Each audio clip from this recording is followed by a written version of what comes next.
gaman að fá okkur í þáttinn. Takk að þér fyrir. Fyrsta viðtalið núna eftir ég skipti stúdíu sem eru 2. Já. Og þú ert líka fyrstur til að koma hérna 3 svar. Já. Ég þorði ekki að koma í 3. sinn nema hafa Jóhanni með mér. Það bara, ég vissi ekki hverju ég ætti von á, sko. Ég væri að 1 hérna í 3. sinn, sko. Þú sagðist hafa verið hálf ósofin þegar þú komst síðast í minna því þú hélst ég ætlaði að fara að koma í baki á þér. Já, það var eitthvað stress þá, sko. Svo var líka vorum að kaupa okkur bíl og það var svona ýmislegt og það var þetta bílasalinn var þetta í næsta húsi og þetta var svona ruglaðist allt í kollinum á mér, sko. Hver var í hver, hvort ég verið að tala við þig eða bílasalan. Það voruð allt í einu rugli, sko. Hvað hann talaði áðan hann langaði Jónu þegar hann kemi hérna inn. Það þú sömu tilfinningu? Já, reyndar, sko. Þetta svolítið minnir á svona gamla kjallara íbúð sem maður fór og það appelsínugulir veggirnir hérna og svona og hippateppin hérna á móti mér, sko, sem enginn sér nema ég. Já, svona indversk það svona einhver fílingur hérna. Eru þið hérna, ég náttúrulega alin upp að hippum. Foreldrar mínir voru miklir hippar. Já. Mamma mín ennþá með John Lennon gleru og svona, sko. Hvernig var hippatímabilið fyrir ykkur? Sko, ég var náttúrulega, þegar hippatímabilið sko upp á sitt besta, þá ég að læra læknisfræði og það var nú ekki hátt skrifað af sko hippunum sem slíkum, þannig að þetta var eiginlega svona holdtekja sko hinnar borgarlegu millistéttar að vera í læknisfræði og sitja og vera að lesa anatómíu og þvílið þegar maður ætti að vera að gera eitthvað annað. En maður var að reyna, ég var mjög sítt hár og skegg og gekk í mótmælagöngum og slóst við lögregluna einu sinni að tvisvar í einhverjum mótmælaaðgerðum en ég var nú aldrei nein hetja í þessum málum, sko.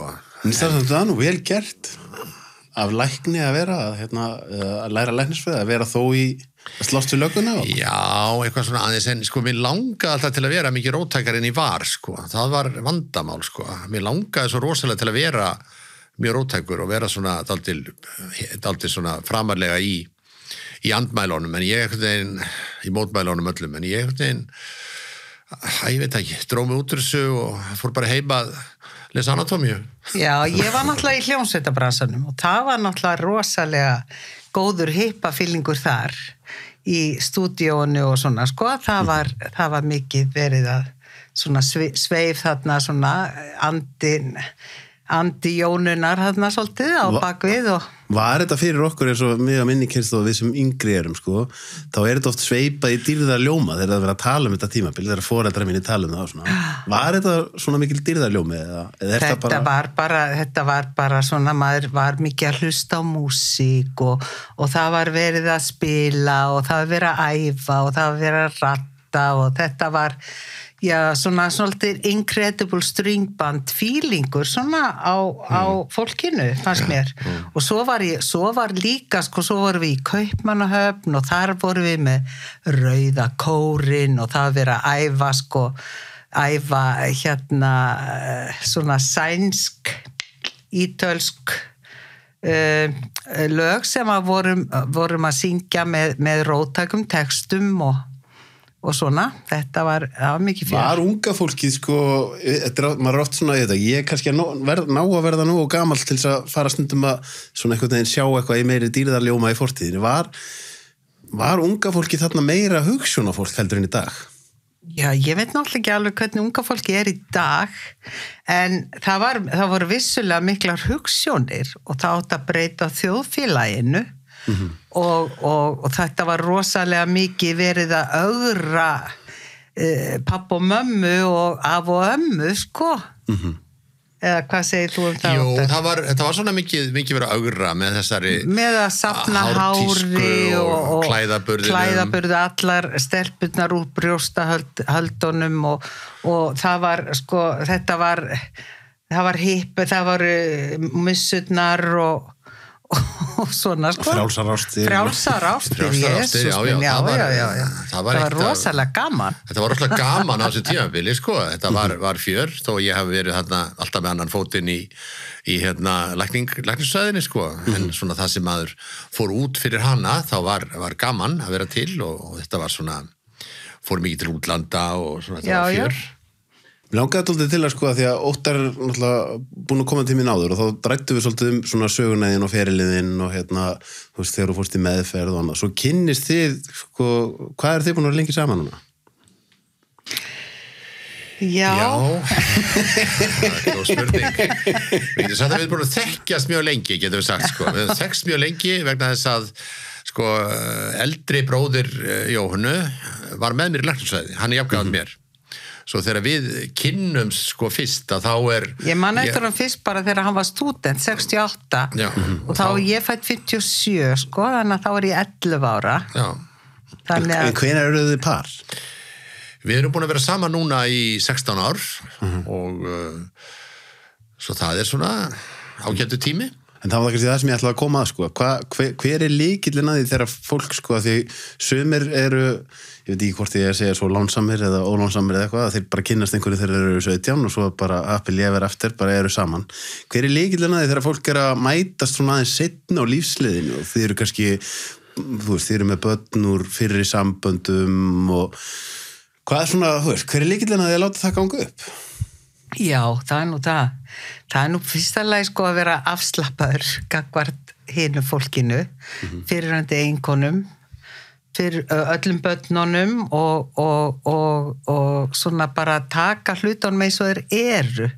Ekki að ætla sér að maður veit það sko á langri ævi að ef maður fer að vera með manni sem á svona 4 börn með 4 konum og ég á 2 börn með 2 mönnum og maður veit alveg hvernig lífið hefur verið, ansi flókið, að þá er lykillinn held ég bara að vera svolítið, já, afslappaður fyrst og fremst, gagnvart öllum þessum kröfum sem eru svona ósaðar og saðar frá börnum og eiginkonum og það var aðeins öðruvísi kannski frá fyrirhandi eiginmönnum mínum en hérna Að hvaða leyti?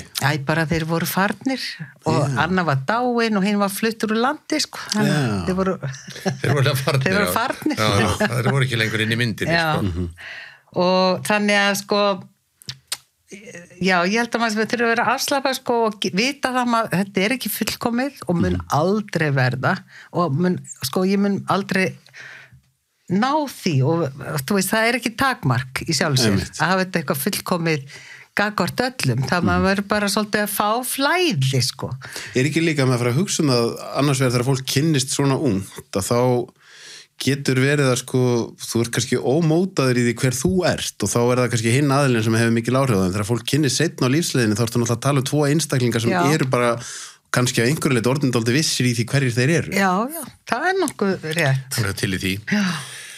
Það er svona, maður sér það náttúrulega í dag að nú eru svona mjög margir einmitt í mínum vinahópi og mínum árgangi að fagna sko gullbrúðkaupinu sínu og kynntust konunni sinni í mentó eða svona þær myndir sem eru að hætta í mentaskóla og hafa verið saman síðan og maður átt að segja á því að þetta er svona annað lífslaup sem að er kannski einfaldara heldur en þetta lífslaup mitt þar sem voru ekki þetta sem sé að hittast, að kynnast hinn einu réttu á rétt innan við 20 og vera að segja með hinn eftir það. En þetta er svona annað lífslaup en maður náttúrulega getur aldrei sko annað en bara sætt sig við það sem maður gerði sjálfur og einhvern veginn trú á það en verið ekki alltaf að harma eitthvað annað sem maður hafði ekki eða veltaði fyrir sig hvort þetta hefði verið betra einhvern veginn öðruvísi.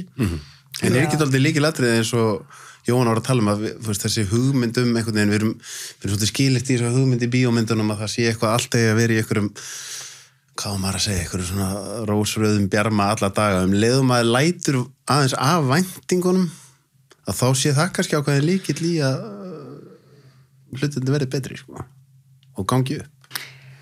Já, er það ekki? Mér finnst þetta hafa tekist alveg furðu vel þó að þetta sé ekki fullkomið hjá okkur, alls ekki og það er svona misjöfn tengslin við börnin og allt það eins og gengur og gerist. Eins og gengur bara.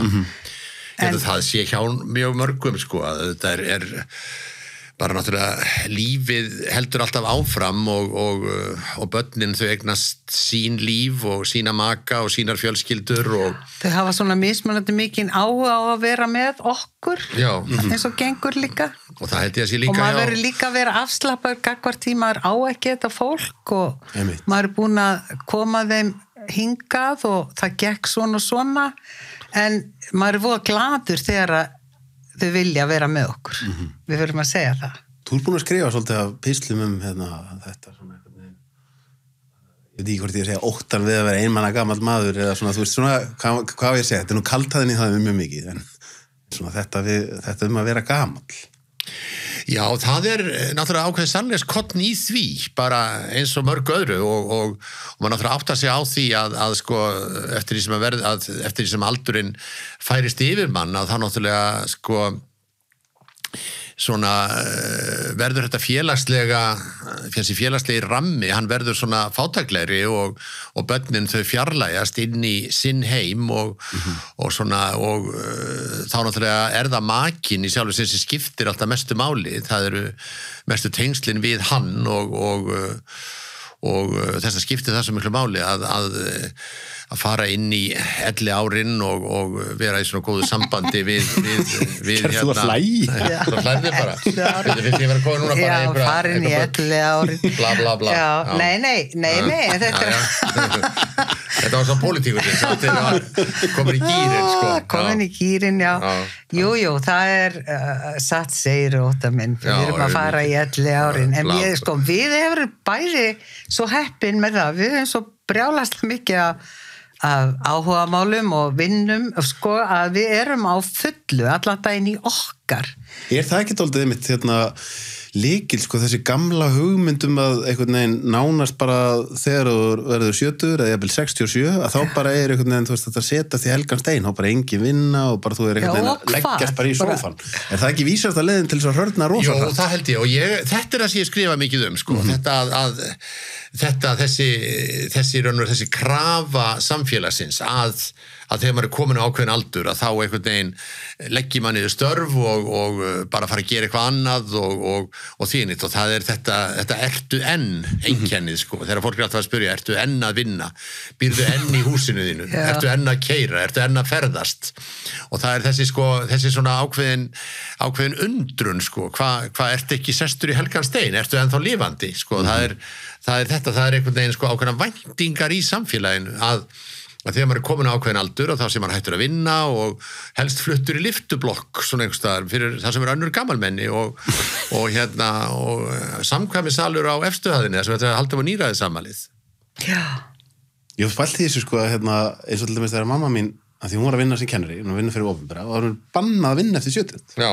Sko, hún hefði kannski ekki viljað að vera áfram í 100% vinnu, en hún hefði mjög gjarnan vilja bara minnka þess við sig, vinnan hennar var að gefa henni mjög mikið, hún var mjög vel liðin að starfsmönnum, gríðarlega reyndur starfskraftur, með góða starfsorku, hvað vitleis það að vera bann henni að vinna?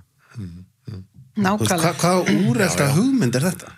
Þetta svona, já, við höfum verið mjög ósátt við þetta, einmitt, eins og ég formaður í félagi eldri lækna eða öldungadeildar læknafélags Íslands og þar þetta mikið til umræði eins og Landspítalanum allir sendir heim 70 þó að menn sé í fullu fjöri og þú kannski búin að vera að vinna eftir 70 á Landspítalanum líka sem verktaki, sko, ég hef haldið áfram að vinna á Landspítalanum og þá áttar maður að sjá því að það gríðarlega mikið þörf fyrir menn sem í fullu fjöri og eru með ágætt starfsþrek og góða dómgreind og vilja vinna áfram, það mikið þörf fyrir það á spítalanum, það mikil mannekla þar og mikið þörf fyrir svona reynd starfsfólk.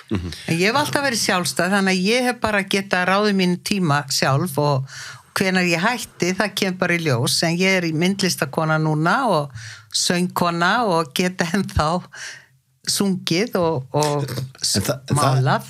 En það einmitt aldrei áhugavert að því þú ert í svona skapandi, þá finnst öllum sko lógíst að það svona eitthvað sem ástríð það eitthvað sem gaman, þá átt þú ekkert að hætta vinnu, það eitthvað sem þú gerir bara til ævilóka, ef þú getur.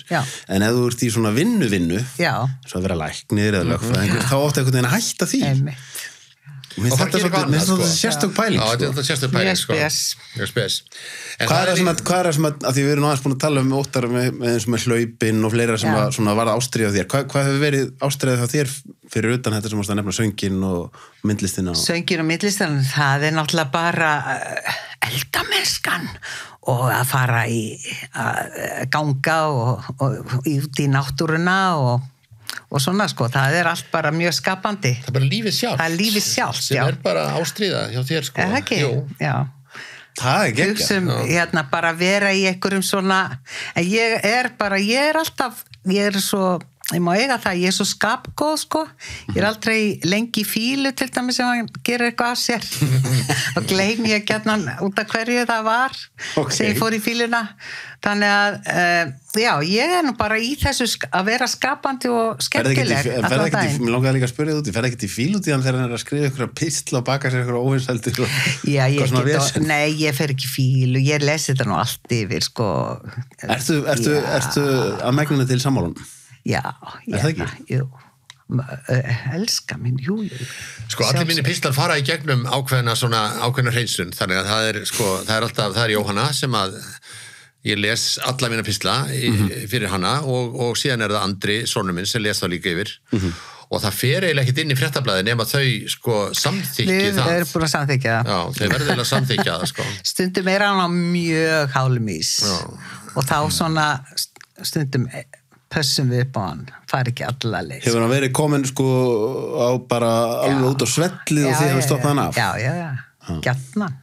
En það er samt svo mikið þörf á því á Íslandi núna að sé einhverju sem þór út á hála í sig. Já, það er nú samt smá, sko. Það er nú samt ég er oft farið út á svellið, sko, en kannski minna. Ekki alveg ofan í Það er vöggina. náttúrulega ekki gott þegar hann fær alla á móti sér og er allt mistúlkað og hérna, það er bara, við höfum ekki alveg heilsi í það, sko. En ég er svolítið gaman, sko, þegar þú komst fyrst í viðtal til mín, þá varstu mjög beinskeytt til dæmis COVID-reglunar og það fór alveg, mér sundlaði bara, sko, því ég var bara, þá var ég einhvern veginn, ég er nú aðeins búin að herða mig, sko, ég var einhvern veginn svo smeykuð við allt og alla þá. Það eina sem ég fekk eftir þann þáttur bara jákvæð viðbröð. Að því ég held að fólk, upp til hópa fólki þyrstir í bara hugrakt fólk sem þorir að segja sinn sannleika. Já, mér finnst þú vera nokkuð hugrakkur. Já. Við erum ekki að stoppa því það mikið. Nei, það má ekki mistúlka það, en sko, en svona stundu skrifa ég kannski 2-3 greinar og læt þau velja á milli, sko, hver er best sko. og hver er skemmtilegust og svona, sko. En stundum hef ég kannski skrifað eitthvað sem að það sem ég geng of langt og myndi þá kalla yfir mig kannski einhver ónauðsileg viðbrögð og því, en þá er bara einhver önnur grein sem er send í staðinn sem að en það er nú ekki að kvartunda því ég hef ekki fengið viðbrögð á þessar greinar, sko, því að ég hef fengið mjög mikil viðbrögð og svona mikið af kommentum og sem bæði hafa verið jákvæð og neikvæð. Ótrúlegasta fólk sem fer í fílu út af einhverjum skrifum, sko. Já, er það? Já. Hafið eitthvað vinafólk eitthvað svolítið? Já, stundum kemur það fyrir, sko. Já. En hvaða pæling er það hérna, manna, sko, ég var með Kristján Jóhannsson daginn og hann sagði, sko, það sem að hann elskaði við Ítalíu væri að fólk geti nánast rifist og elskast á sama tíma, sko. Já. Hvað er, þú veist, akkur er þó að einhver sé að viðra einhverja skoðun sem er, þú veist, akkur ætti að vera på kanti viðkomandi þó hann sem aðra skoðun en þú? Er þetta ekki eitthvað svona hálfurðulegt fyrirbæri? Hvað finnst þér? Jú, en það er einhvern veginn, það ætti að vera þannig, sko. Fólk er bara svo óútreiknanlegt. Fólk er svo óútreiknanlegt og kemur langrækið og svona. Alveg ótrúlega margir sem að bara geta farið út í fílu og maður veit ekkert hvað maður hefur gert af sér. Kannski hefur maður ekkert gert af sér. Það var grein sem ég skrifaði daginn, sko, sem ég fannst nú bara óskup saklaus, en svona það mátti lesa út úr það var svona mikil gagnrýn undir rós á þessa slaufunar menningu sem við erum upplifað í dag. Ég setti Hallgrím Pétursson inn í nútíma samhengi og lét sko slaufonum algjörlega og bara kasta passíusalmónum á öskuhaugana, sko, því hann hefði brotið eitthvað af sér gagvart svona þeim rétt hugsandi í samfélaginu. Og mér fannst þetta var svona grein sem var full af kaltæðni og svona undir rós, en það var einn maður sem að skrifaði mig bréf og sagði bara, ég hef alltaf varið þig en mun aldrei gera það framar, gera það ekki lengur. Það er svoleiðis bara. Já, svona sko, og þá hugsaði mér, hvað gerði ég núna af mér til að móðga hann? Hvað fannst honum svona? Þessi þáttur er áskriftaþáttur. Inni á sölvitryggva.is fá áskrifendur aðgengi að öllum útgefnum þáttum, aukaefni og nýjum þætti í hverri viku.